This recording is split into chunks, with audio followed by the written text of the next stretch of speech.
This is A Different Perspective with Kevin Randle. A retired U.S. Lieutenant Colonel, Kevin Randle has been studying UFOs for nearly 50 years. Kevin has investigated some of the most famous UFO cases in the world and has been consulted for dozens of documentaries about UFOs. Considered one of the leading experts into the Roswell UFO crash of 1947, Kevin has written more than 25 books about UFOs, including the recently published Roswell in the 21st Century. Now, here is the host of A Different Perspective, Kevin Randle. And welcome to this edition of A Different Perspective. I am Kevin Randle, as you probably can guess. Before we get into the meat of today's program, I've got a couple of rants that I think are important. First of all, and I've mentioned this before, and I'm going to stop doing it after this. But I just wanted to say again that I'm a little annoyed at the rating system on Amazon. Now, as a writer of a book, I know that there are people who are going to love the book and people are going to hate it. And I understand that. I could write the world's greatest book on whatever topic you want to specify, and there's going to be people who do not like it. Not got a problem with that. What they've done at Amazon is you can review a book or you can rate a book. And under the ratings, you don't have to explain why you give it the rating you did. Now, if you give it 4 or 5 stars, I'm happy with that. I love that. That's great. If you give it 1 or 2 stars, I'd like to know why. I've read a couple of reviews where I've gotten 1 or 2 stars on a book, and it has nothing to do with the topic of the book. It has nothing to do with the writing in the book. It has to do with the condition of the book when it arrived. And one guy was annoyed that the cover had been torn or it was slightly warped in some fashion. And I'm thinking that's not the fault of the writer. And I don't think you should degrade a book simply because something beyond the writer's control happened to the book. It had nothing to do with the writing, had nothing to do with the content. It had to do with the packaging of the book. So if you're going to give a book a 1 or 2 star rating, I think you're obligated to explain why. And that helps the writer. It tells me what I need to know to improve the quality of the next book, but it tells me whether or not I'm responsible for that problem. And I actually corresponded with a guy who had rated a book 1 star, and it had to do specifically with the condition of the book. It had nothing to do with it, but he thought I was responsible for that, and I could not talk him out of it, meaning I didn't send him the book. I didn't print the book. I had nothing to do with that, but he was annoyed with the condition of it, so I took the hit on that, and that's not fair to the writer. If he had said, well, I didn't like the content, I didn't like the writing, there was typographical errors or whatever, that's something I can fix, but that didn't happen. Secondly, and we talked about this just a little while ago, and I'm going to touch on it again briefly, and it's this Project Mogul nonsense. I just saw another skeptical website belittling the Roswell case, saying simply, we all know it's Project Mogul. It was a top secret project. I will repeat here briefly, Project Mogul, as it was conducted in New Mexico, was not top secret. It was not classified. They were doing unclassified work using equipment that was bought off the shelves. The top secret classification meant that the purpose of Mogul was classified, which was to spy on the Soviet Union. But what was going on in New Mexico was unclassified. They cared so little about recovering the materials, the balloons, that in a couple of cases, they didn't recover them because it was too hard to get to them. So they just ignored them, leaving them out there. The other thing I wanted to point out is when you look at the illustrations, it's published by any number of sources. They show this long array that's 600 feet long that has 2 or 3 Ray-Wind targets attached to it. Those were launched on the East Coast prior to them arriving in New Mexico, prior to any launches in New Mexico. The June 4th launch, and I've said this repeatedly, I'll say it again, was canceled. What they launched was a cluster of balloons, and that was just made up of some of the balloons, and it carried a microphone aloft so they could practice or they could see how well the microphone would pick up the detonations on the ground. There were no Ray-Wind targets attached to it. In fact, if you look at the proper illustration, starting with flight number 5, which is the first one that's fully illustrated, and said it was made up exactly as flight number 4 had originally been made up, at least from what Charles Moore said to me and said to other people, there were no ray wind targets. They did not use ray wind targets on those balloons until sometime later in July, which negates the debris, the foil debris found in General Ramey's office. So then there was one other thing that I almost forgot here. When Brazel came into the office, the sheriff's office, he brought some of the material with him to show him what it was. That means that Marcel would have seen the balloon remnants had that been what it was, and would have been able to identify it as such at that time. What we know based on what General DuBose told us was that material was collected in a sealed container and hand carried to Fort Worth and put on another airplane to be taken to Washington, D.C. So material was sent beyond Fort Worth to Washington, D.C. prior to Marcel going out to the ranch site. All of this would have negated the nonsense that took place on July 8th. Mogul is a rejected explanation. We know it was canceled. We know what happened during those hours before July 8th, 1947, and all this. And so I'm going to try never to mention Mogul again on this program. But this thing just came up and it so annoyed me that I wanted to bring that up. Others have asked me how specifically I got involved in the Roswell case. And I'll say this is something that was not on my radar at the time.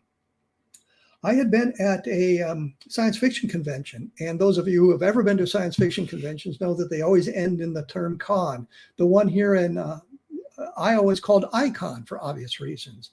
And in Minneapolis, it's called Minicon. And in St. Louis, it's called ArchCon because of the great arch there. And in Milwaukee, it was called XCon. And I explained what con meant so you'd understand the connotation of XCon there.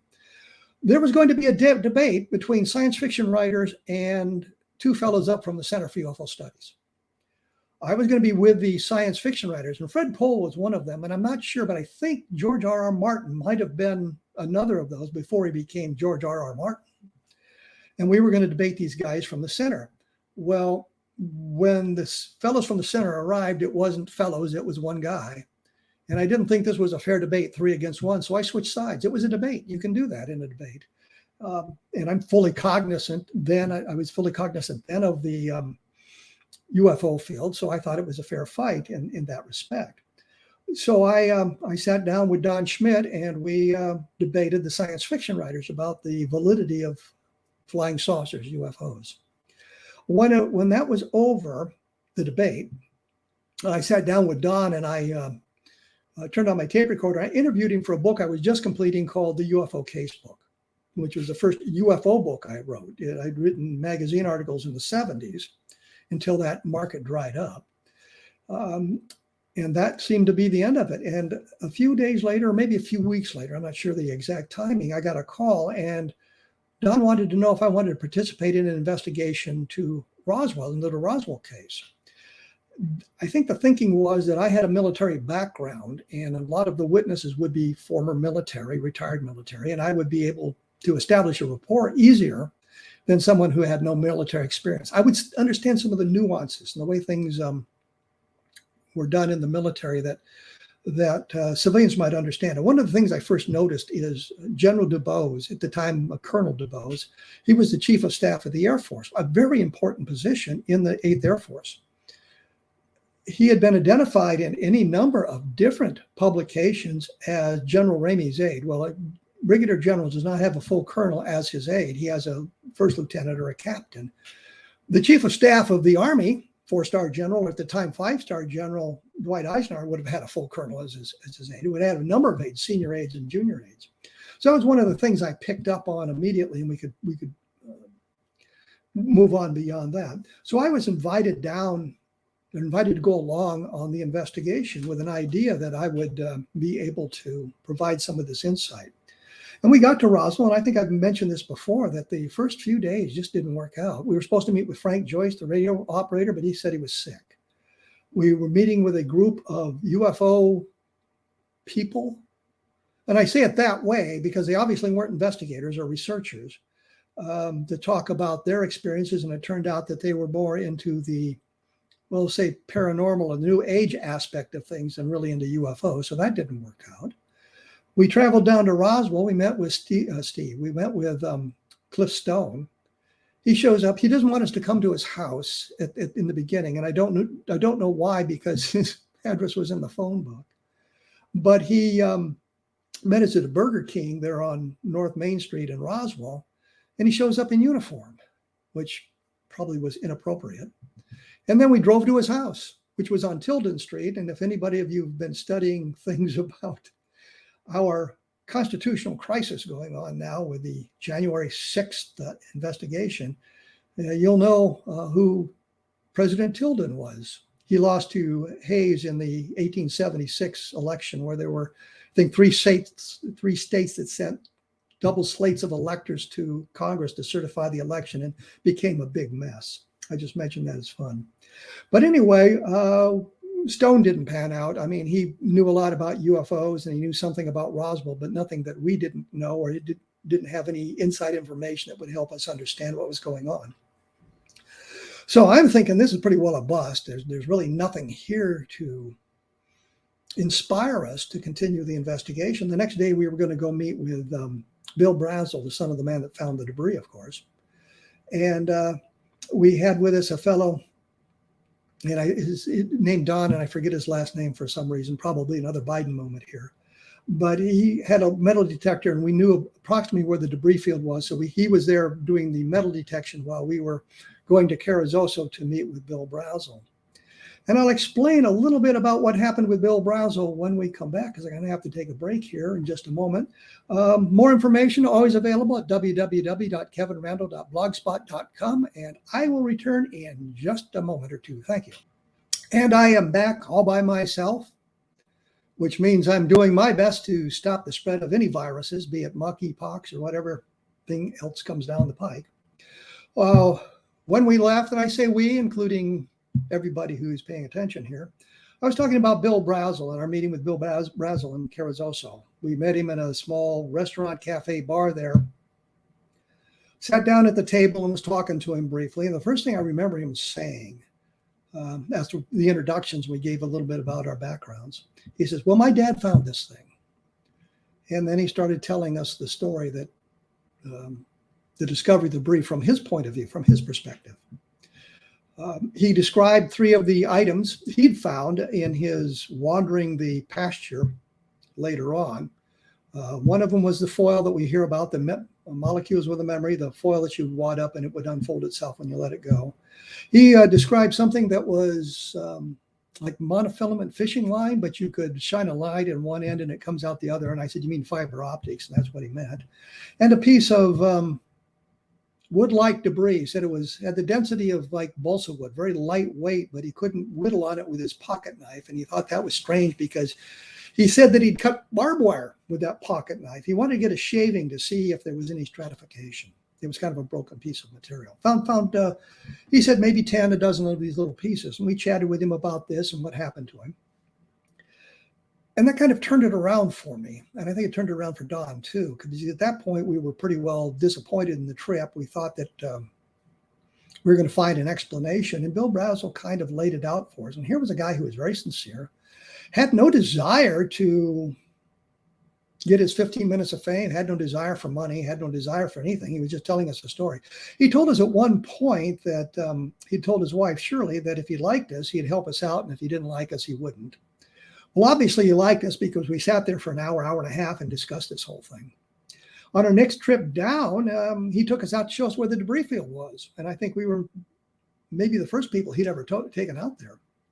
And I think I've mentioned this before. We're 8 o'clock in the morning. We're driving in his pickup truck across New Mexico desert.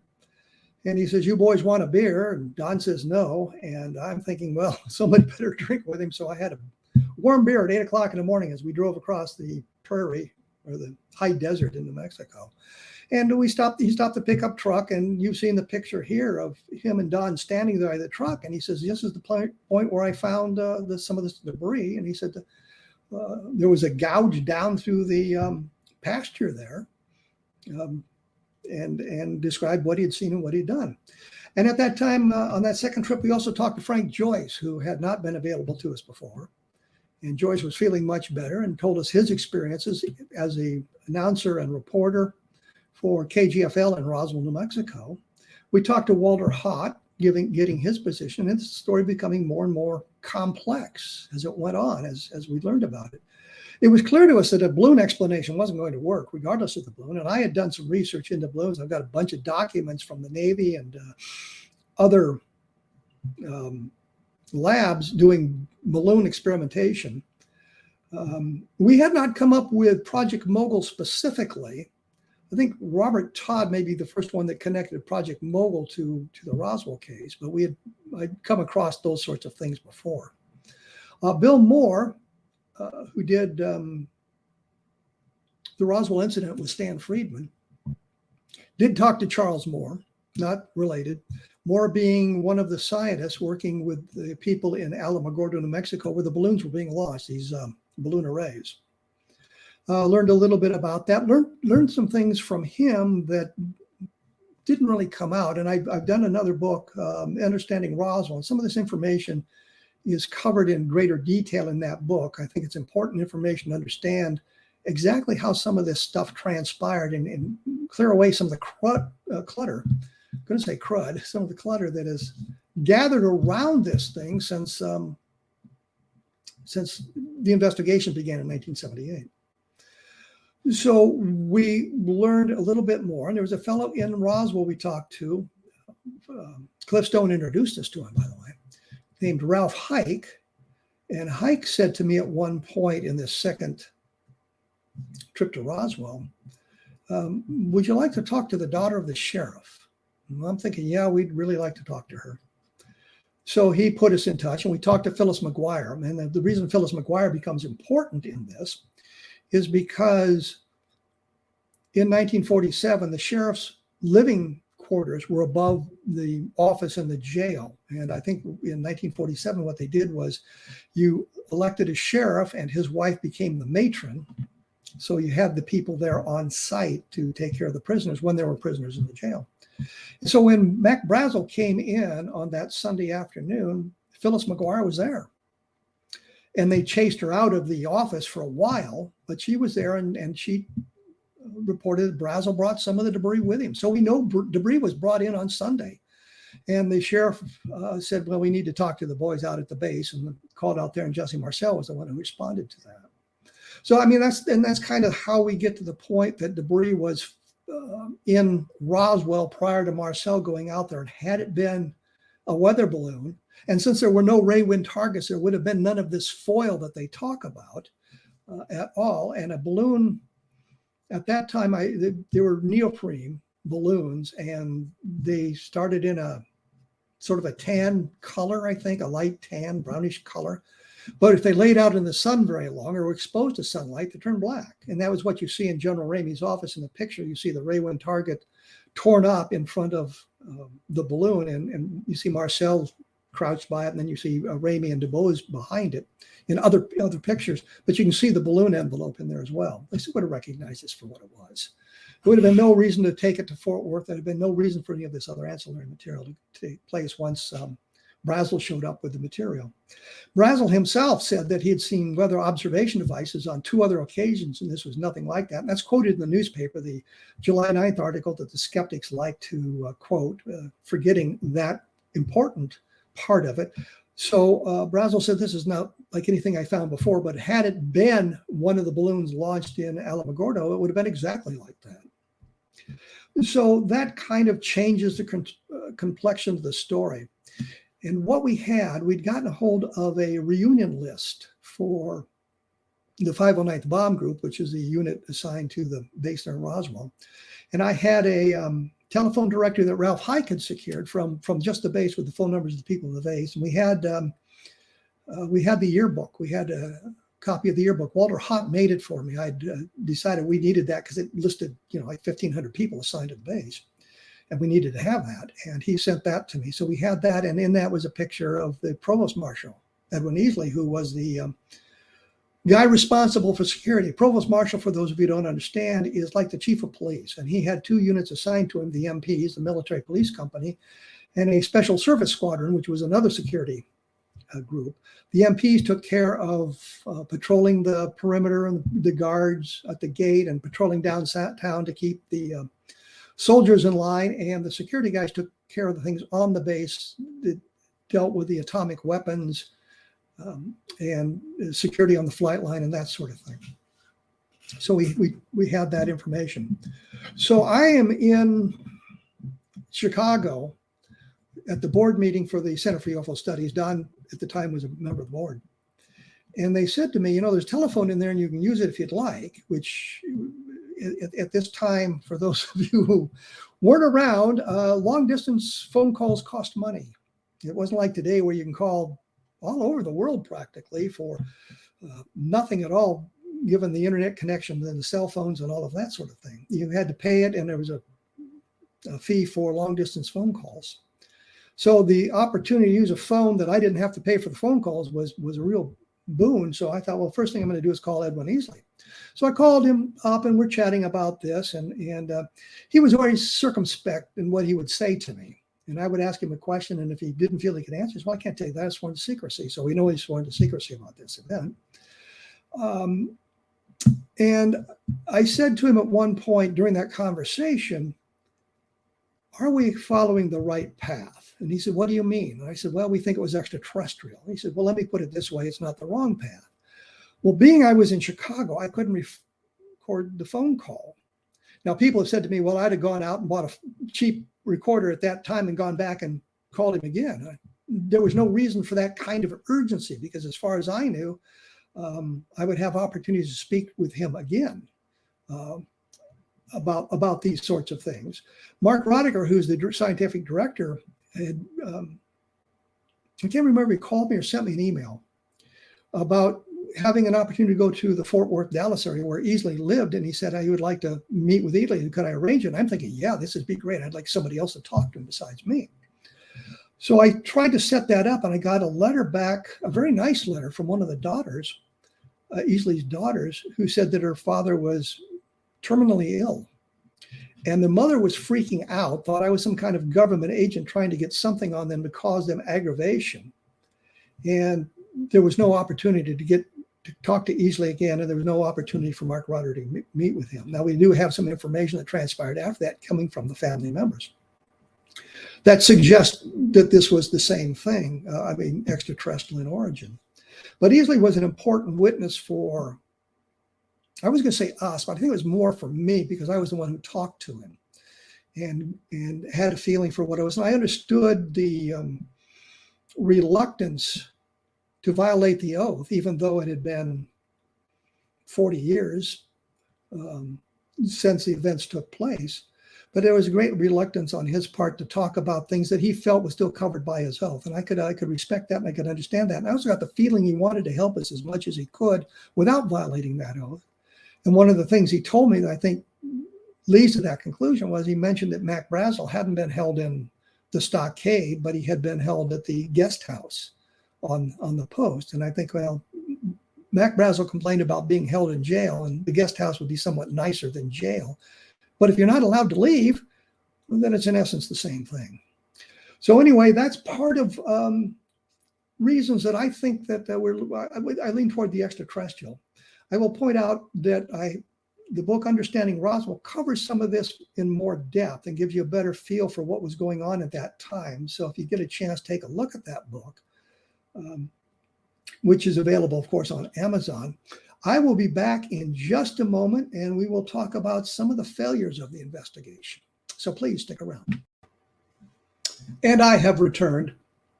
I have notes here to kind of guide this conversation. But I don't think I mentioned up front, the purpose of this show is it's kind of a Roswell, revisiting of Roswell, I suppose I should say. This is the 75th anniversary of the crash, whatever the crash may have been.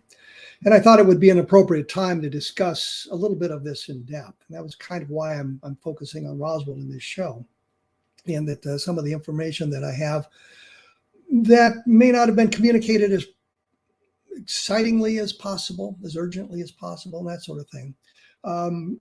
I did a book a couple of years ago that comes up on this program, which is Roswell in the 21st Century, which is more of a historical reference to what went on there. And understanding Roswell is more of an in-depth look at some of the personalities and some of the things that went on in 1947, who they were and what happened to them. And a great portion of it is dealt with, I shouldn't say great portion, but there's a long chapter about Project Mogul and why that doesn't work in Plains of St. Augustine. And we'll get to that in a moment here. When we went away, I mentioned I was going to talk about the failures. One of the things that happened to us, and there was a number of things like this in our communication with various people in Roswell, New Mexico, we would ask, well, you know somebody else who might be able to help us, somebody else who might have some information. One of the names that came up was Frank Kaufman.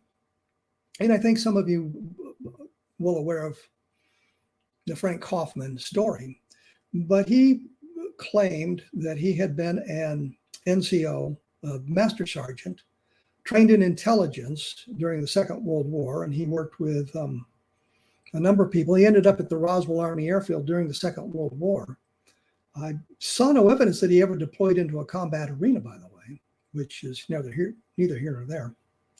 Anyhow, we talked to Kaufman, and he told us this marvelous story that how he was involved in the very inner workings of the investigation, that he coordinated with things with Washington, D.C., and he was out at the crash site, and he saw the craft, and he saw the bodies, and he described that, and he described what went on. And he would answer all our questions. And he had some documentation to support this, which we found to be persuasive. The name came up from Frank, from Walter Hott, and I remember Don and I were standing on North Main Street, across from what used to be the Greyhound bus terminal near I think it was Southwest Bank at the time, and the UFO Museum was located there in one of the upper floors, a donated space that later moved down to the former theater.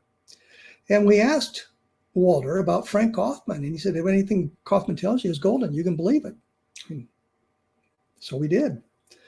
But then the story began to unravel. I know Phil Klass didn't believe him from the beginning, but Phil Klass doesn't believe anybody who suggested UFOs are anything but mundane misidentifications or outright hoaxes.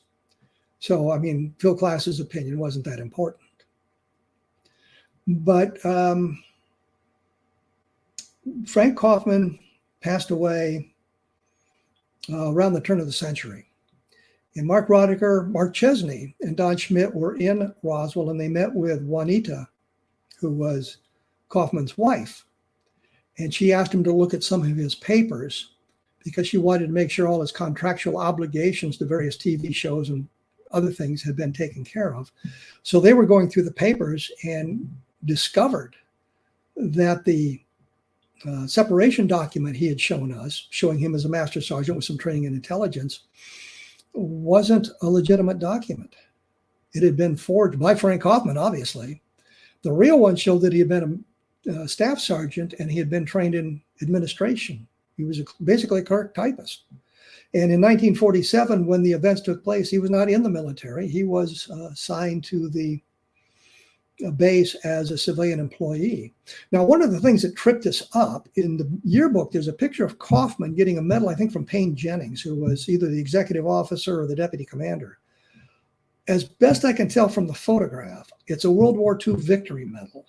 I'm not sure why there would have been a presentation for that, because that's what I think of as an everybody medal. Everybody medals are the ones that everybody gets, no matter what your participation is. For example, in times of war, everybody in the military gets a National Defense Service Medal. And that started, I think, with the Korean War, the Vietnam War, the Gulf War, and the Iraq War. I have 3 of them for service in Vietnam, service during the Gulf War, and service in Iraq. Now, I have to make it clear, I only deployed twice. The service during the Gulf War was, I did not deploy. I did not get into a combat zone. I was alerted to go, but it didn't happen. But so he was getting the World War II medal. At that point, we began a deeper investigation into what Kaufman had said. We got his records from St. Louis, where the Army stores the Army personnel records. again, proving that he had been a staff sergeant, not a master sergeant. Mark Roddiger talked to a couple of people who had worked with him and who had been cited by Kaufman in other documents as participants. And they said, no, we didn't have anything to do with that. We don't know what he's talking about. It became clear that Kaufman was making it up. Kaufman had no real relevance to the story and kind of diverted our attention and diverted some of our resources for a long time. Things that we could have been doing other things, more important things. One of the other that came up was Glenn Dennis, the Roswell mortician. It became clear to me in 1997 that Glenn Dennis's story didn't make sense. Dennis suggested that he had received a phone call asking for child-size medically sealed coffins to put the bodies in. Question finally came up, why would he have to have child-size coffins? You can put a small body in a larger coffin if you had it. But the story was they had to get him sent down from Amarillo. And he talked about this nurse, Naomi Self, that had been involved in the preliminary autopsy of the bodies there on the base. And she had made an illustration for him of what they looked like. And then she was transferred off the base and was later killed in an airplane accident. We could find no record of her. And when I say we, Vic Golubic actually took it much further than I did. I was involved in a couple of investigations, one with a police officer, and we made a search of people named Naomi Self around the country. We actually found four women named Naomi Self, which I found astonishing. It could sound like such a weird name. But anyway, we found four of them. None of them were the right ones. Vic Golubic went a lot further. He got a listing of every woman who'd served as an Army nurse. There's like 104,000 of them, 124,000 of them. Her name didn't appear on the list. No name like that. I went through the New York Times index. And again, this is something that in the world of the internet, we don't really need. But the New York Times used to publish an index of all the stories in the newspapers over a period of time. So I went through all the indexes from 1947 to like 1952. Looking for an aircraft accident in which 5 Army nurses were killed, which is what Glenn Dennis had told me. And there was no such accident. Don Berliner went through the Stars and Stripes, and those of you who served in the military knows the Stars and Stripes is a newspaper published for service personnel overseas. We got it on a daily basis in Iraq, for example, and I was really looking forward to each issue because Calvin and Hobbes was in it. But we could find no record of it. Vic confronted Dennis with this information. We can find no evidence of your nurse. And he says, well, I made up the name. He said, I promised her I wouldn't give their name out, and everybody was pressing me for a name, so I made up a name, which, of course, negated everything that he had said. But that's not what he'd said in the beginning. He told me, I'll give you the name if you promise not to tell anybody what it was, and I never did until Phil Klass got a hold of it somehow. He didn't get it from me. I suspect he got it from Carl Flock, but it was after Glenn Dennis had been more or less tight with the name. But anyway, the point simply is we could not find a Naomi Self. And once that happened, Glenn Dennis changed his story. There were other elements of the story that didn't make sense. And as we got deeper into it, it became clear that I think Glenn Dennis was inventing his tale. So I rejected, I think Don and Tom Carey stuck with the Glenn Dennis longer than I did. I think Don has abandoned it pretty much. I think Tom still has hopes that something will come up that will validate Glenn Dennis. But I think that ship sailed a long time ago. And finally, the other failure I want to make is the Plains of St. Augustine story. And this is the tale told by Barney Barnett. Nobody talked to Barney Barnett. He died before we all got involved in this. That includes Bill Moore and Stan Friedman and Len Stringfield and all the people who were involved in it in the early 1970s, in the late 1970s.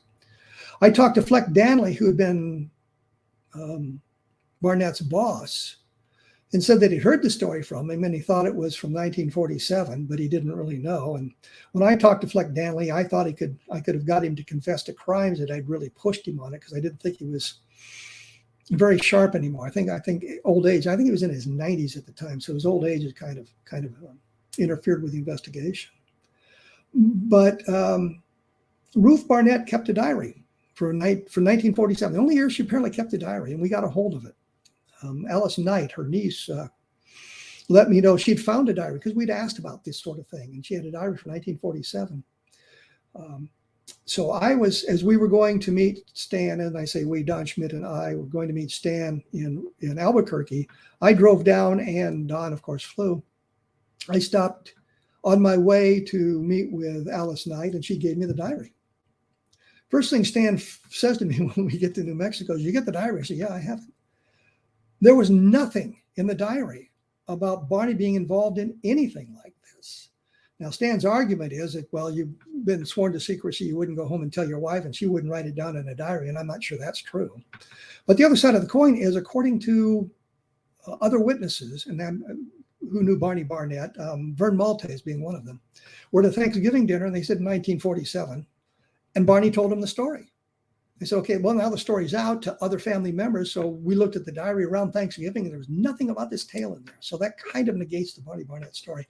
And it kind of eliminates the Plains of San Augustine, because basically Barney Barnett's the only person that talked about that, with the exception of Gerald Anderson. And Gerald Anderson was discredited literally decades ago. So anyway, once again, this sort of information is available in Understanding Roswell. It's understanding. It's available on my blog at www.kevinrandle.blogspot.com. There's a search engine. You type in like Frank Kaufman, and you'll see all the stories about Frank Kaufman, or you type in Plains of San Augustine, you'll get that kind of information as well. I will be back in just a moment, and we're going to talk about some of the facts that we've been able to determine about the Roswell case. So please stick around. And once again, I'm here, get deep into the last segment. One of the things that I think is important for us to talk about in the Roswell case is everybody agrees something fell. No discussion about that. Something fell, something was recovered. Question is, what was it? The Air Force, well, let me backtrack. I think Don Schmidt and I did a very good job of eliminating everything. We were at White Sands looking for missiles or rockets that may have fallen, something that would have been unusual for the time. I have a listing of every rocket and missile launch from White Sands from 1947 through the late 1950s. I mean, every one is accounted for. Nothing was missing. Nothing fell on the Brazil Ranch. Things fell where they weren't supposed to. I think one of the rockets in 1947 fell in Juarez, New Mexico, Juarez, Mexico. Which caused some aggravation from various people. So we know it wasn't that. We looked for experimental aircraft, couldn't find anything. Aircraft accidents, nothing there. It was possible that it might have been an atomic bomb. And when I say atomic bomb, what I have to point out here is it would have been a mock-up, not the real thing. And in 1947, the size and shape, the actual look of the atomic bomb was classified. So they would have gone to maybe not the extraordinary efforts they did to recover it, but had that happened, they would have gone to somewhat extreme measures to try to recover it and keep people from knowing exactly what had happened. We could find nothing like that. Then we moved to the Air Force in the mid-1990s, where they were going to investigate the Roswell case themselves. They validated all of that. And I think they took it further than we did. I mean, they had access to records we couldn't get access to, showing that it wasn't an experimental aircraft, wasn't an Air Force accident, wasn't any kind of military operation that had gone wrong. They looked at everything and they said, no, it's none of that stuff. They eventually came around to the Project Mogul explanation, because that's the only thing that was left for them. And I talked to Colonel Weaver, and he was interviewed on this program. And you, of course, type Richard Weaver into the search engine, and you'll come up with some of that. You can come up with that program, and you can listen to it yourselves. What was important in talking to Richard Weaver about this, he gave us some insight into how this all went down. But more importantly, they gathered an awful lot of records that we didn't gather and published those. So that we have, for example, Dr. Albert Crary's diary, and he being the leader of the experiment, the Mogul experiments in New Mexico. One of the things they said about Mogul, I said I wouldn't talk about this, but I should mention this. Charles Moore said that it was so secret he didn't even know the name of the project when they worked on it in New Mexico. Turns out that's not true. Dr. Crary's diary mentions Mogul several times in his unclassified field notes, his unclassified diary. This is all published in the big Air Force thick book about Roswell, which we have to thank Colonel Weaver for gathering and getting all that information published and insisting it be published. So everything is eliminated with the exception for them, Project Mogul. I think that we've eliminated Project Mogul based on the evidence that they themselves gathered. And with that, you have nothing left. I mean, we have no terrestrial explanation. I do believe that had it been a terrestrial experiment gone wrong or some kind of terrestrial problem, in 1995, they would have trotted it out and said, here it is. This is it. That would have explained it, and we would have all gone home and said, well, thank you very much. I'll take my investigations elsewhere. That didn't happen. They came up with Mogul, which we had already refuted. So what we end up with is the Air Force investigation validating everything that we said about the lack of experimental aircraft or experiments that had gone wrong. But it also shows the duplicity of the Air Force, because when you look at the investigation, I talked to James McAndrew, who was the other officer involved in the investigation with Weaver. He must have called me a half a dozen times. And he would always browbeat me. He said, well, you can tell me you're just in it for the money, right? And I said, no, this is a story that I find interesting, and I'm going to pursue it to the end. I think it's a story that needs to be told. I said to him, if I could prove it was some kind of an experiment that had gone wrong, say out of Alamogordo or out of White Sands, in which people were killed or people were duped into participating in it, and they wanted to keep it secret to protect the people who were there, that would be a very big story. And I would pursue that to the end, but I could find no evidence of that whatsoever. I thought that would be a great story and would probably become a New York Times bestseller if I could expose the Roswell case in that fashion, and I couldn't do it. So we looked at all of that sort of thing. So the Air Force was somewhat duplicitous in this, with McAndrew trying to convince me to admit that I was only in it for the money, which really isn't true, because I think we lost money on the deal, given all the expenses that came out of our pockets for the investigation. And the Air Force didn't really explain it at all. They came up with some explanations that I think even the press found funny in 1997 when they trotted out the last one, which was the anthropomorphic dummies. But in today's environment, they've come back around to, well, they accept it without much in the way of question. It was kind of disappointing in that. But the point simply here is there is no terrestrial explanation for what happened at Roswell. And there may be something that comes up in the future that would explain it, but I can't foresee what that might be. So when we get back down to it, and I hesitated to go in this direction for a long time, but I think given my experiences and what I've seen, people I've talked to, eliminating people like Glenn Dennis and Frank Kaufman and Gerald Anderson and some of these people, I lean toward the extraterrestrial because I have no other explanation. I say I lean toward it because I don't think the evidence is of sufficient quality to prove it was extraterrestrial. And I understand the problems with the extraterrestrial explanation, meaning the vast distances in space, the problems with moving a object through interstellar space at relativistic speeds. If you're hit by something the size of a grain of rice at relativistic speeds, the collision is going to be catastrophic because of the kinetic energy potential moving at those kinds of speeds. James Van Allen said to me that at those kind of speeds, because space isn't empty, it's filled with a lot of hydrogen, and you're in essence bombarding your spacecraft with these hydrogen atoms at relativistic speeds, and you would fry everybody in the spacecraft if it wasn't sufficiently shielded. Plus you have the problems, but what is your fuel source? I mean, these are problems we do not have answers for, which means we cannot fly in interstellar space with any kind of expectation of gaining great scientific knowledge. But that doesn't mean somebody else hasn't figured out how to do it, or there is not a shortcut that we do not perceive at this time. Wormholes, for example, might allow us to bend space in such a way as we can short circuit the distances. So I understand that problem, and that's why I hesitate for embracing the Roswell case as extraterrestrial, period, end of discussion. But I lean that direction because I do not know of any explanation you can offer that is sufficient to cover all the facts and all the testimony. Once we eliminate the testimonies and the evidence that comes from the less than credible sources. So on the 75th anniversary of the Roswell case, I will tell you, I lean toward the extraterrestrial. I don't think we've proved it. I think that there's work to be done. I'm not sure what we're going to do because I don't think there's any people who were assigned to Roswell in 1947 still alive, first-hand witnesses still alive to interview that get us information. I know Don and Tom are talking to grandchildren of these people, which is something that I'm not a fan of. I think we need to talk to the primary sources, and once we get far beyond those, it's really not very useful. Continue the search.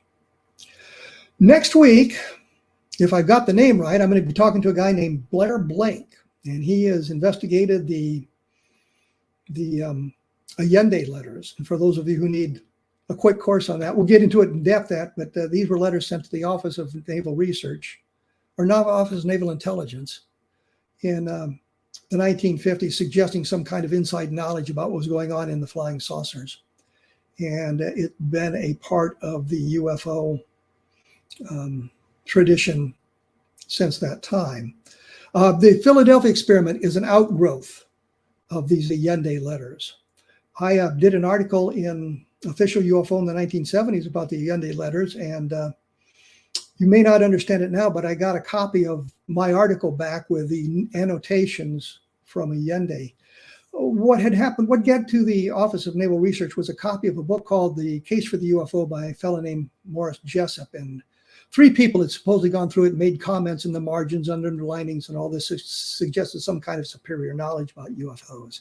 And it caused some aggravation for people. And we'll get into all of this. But the fellow I'm going to talk to, he managed to track down a copy of the Varro manufactured book. What happened is Sidney Sherby and I think George Hoover paid Varro Manufacturing to duplicate the annotations in kind of a large manuscript size format, all the typing, the underlinings and all of that put into it. They made 25 copies, I think it was. Maybe it was more than that, but fewer than 100 copies. And I actually held one in my hands from Sidney Sherby. Blair got a copy off, believe it or not, either eBay or Craigslist, found a copy of it, and we'll discuss his trek to track down the copy and my trek to track down the copy and the information and how it all relates to the UFO field and what we think of it. So we'll be talking about that in depth next week, and we'll have copies. We'll have some of the illustrations there so you can see exactly what we're talking about in the way of underlinings and that sort of thing, and all that information about it. I also want to point out, and I don't think it gets quite enough information. I think the second best UFO sighting is probably the Levelland cases. And as you all know, I did a book called Levelland, cleverly, which is available. And I think it gives a very good explanation of that whole case and kind of, again, shoots down the Air Force duplicity in their investigation of what they said. And so you get a chance, take a look at Levelland. Take a look at all my books at Amazon. If you like them, give it a nice rating. If you don't like it, and want to give it a poor review, feel free to do that because I could use the information in the feedback. I will be back in 167 hours with Blake Blair, and we'll talk about the Allende letter. So I'll chat with you then. Thanks for stopping by.